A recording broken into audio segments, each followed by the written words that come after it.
So now that we've had a chance to review these three figures, I want to talk about some comparisons. Due to people who watch my videos, I know that a lot of people collect Transformers among other things, and I wanted to show some comparisons with some various figures to give an idea of how scale works and where they might fit in your collection. First, I just want to talk about the boxes briefly. So they're all the same height, same width, however, Eagle Robo is a thicker box. However, it is also a more substantial figure than the others.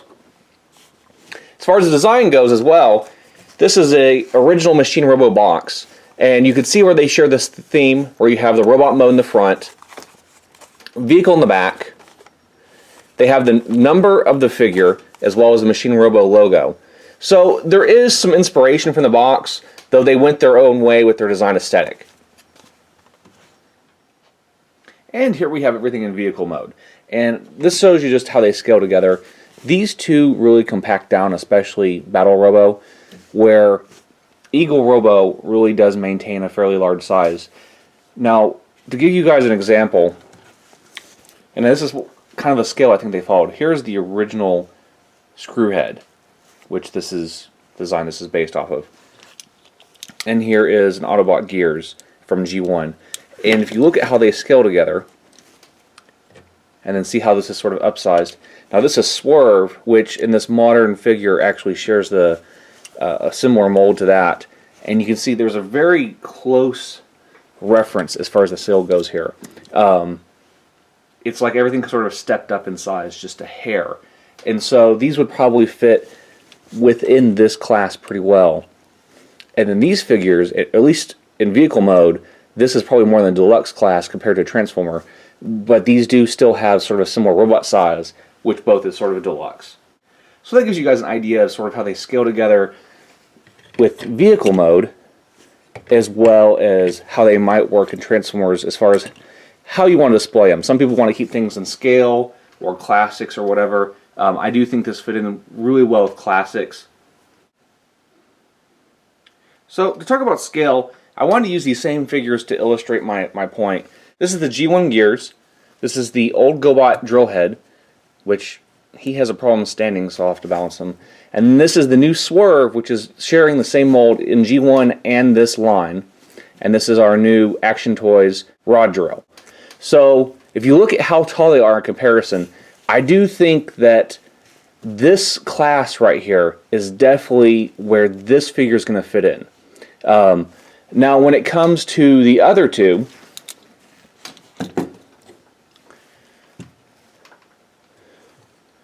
they're a decent bit larger. And I think if you're going to fit them in with your Transformers, the Deluxe class is where they're most likely going to fit in. And you'll find a variety of Deluxe classes that will be either taller or smaller, but that's in general where I think they're going to sort in this line. Now, if you're going to display these with your Transformers, I brought out a variety of primes to show with, so you guys can see how they scale with them to see, if that would work in that setup.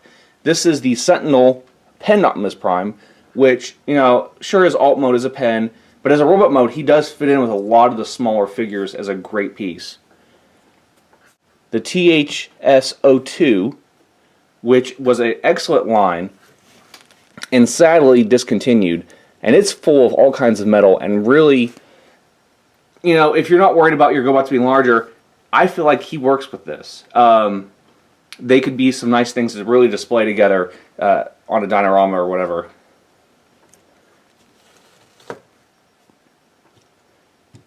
The smaller of the classic primes, and he probably, as far as the primes goes, scales the best because he's close to size with Leader 1. He's not overly large compared to them, and I think he has a good look. Now, I've never been a fan of his head, and because of him matching the size well enough, I actually ordered the DMY heads to go with him, just so he would fit in better with them. And of course, we've got our G1 Prime. If these were actually chromed, I think they would fit in just fine with him. And then lastly, this is the Evolution version, but this is the Classics Optimus Prime, and that's how they would scale with him. He's definitely a class size ahead of them, but I feel the way a lot of people see Gobots or Machine Robo characters in reference to Transformers, this might be a suiting size for a lot of people. But like I said, I think Deluxe is definitely where it's going to be.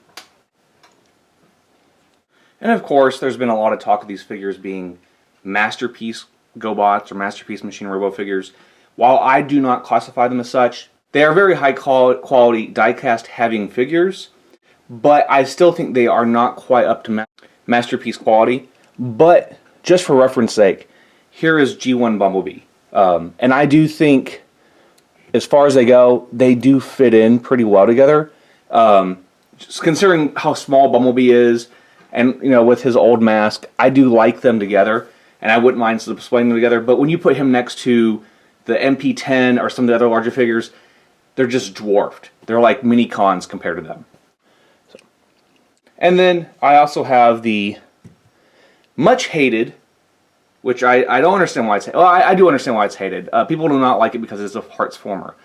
However, it is a very nice sculpt, and it is got a lot of metal in it. This was a Machine Robo figure done, a Blue Jet. Awful name, I know. And they're actually redoing this figure for this line. But this is how this version looks with them.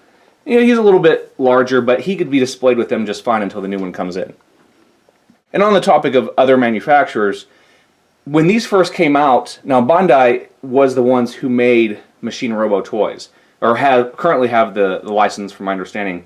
And so the rumor is that they had made them, and these are going to be sort of comparable to Soul Chigoken figures.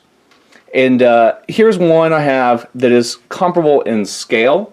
I do think if you were to compare these lines directly, there are some design things used in these as far as the plastics and things like that, the clear plastics that do put the Soul of Chigoken a step ahead of these, but they are very close. If you're looking at weight, scale, detail, they're not far off, but of course these are a little bit more simplified.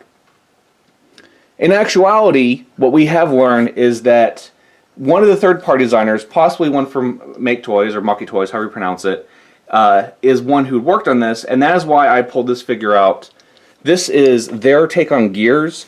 They have a version of Swerve as well, and they both are in a similar scale. One thing about this brand of figure is that they have a very signature texture to their plastic, and this one, out of the three, does have that on certain parts of this. So that between some of the engineering, the stylistic choices, it's very possible that this is a shared design, or at least there's been some talk between these guys. I don't know how true that is, but it's definitely something I want to research further. And that wraps it up for these three figures. Definitely very happy with these, even with some minor nitpicks and some minor flaws.